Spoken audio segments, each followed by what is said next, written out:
Welcome to our channel. Today we how to configure VPN on Android with ExpressVPN detailed guide step by step clearly. Begin by opening the Google Play Store on your Android device. In the search bar, type ExpressVPN and tap the search icon. Once the app appears in the results, tap on it to access the app page. Click the Install button to download and install the ExpressVPN application.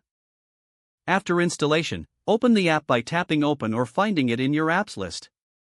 If you already have an account, tap Sign In and enter your login credentials. If you're a new user, select Get ExpressVPN to create a new account. Follow the on-screen instructions to purchase a subscription. Once logged in, you may see a prompt to accept the terms of service, review and accept them. After agreeing, the app may request permission to set up a VPN connection. Tap on OK or Allow to grant necessary permissions.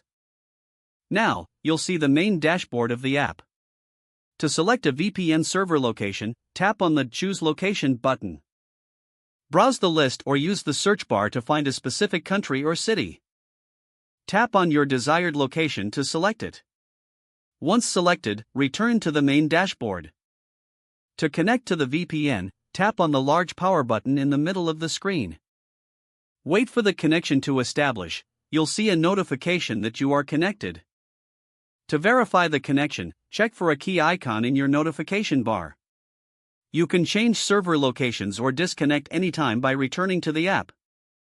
For additional configuration, tap on the menu icon in the upper left corner. Here, you can access settings for protocols, split tunneling, and more. Adjust the settings as needed for your specific use case. When finished, simply minimize the app to continue using your device securely. Enjoy secure browsing with ExpressVPN on your Android device. If the page does not load, refresh the browser or try again in a private or incognito window.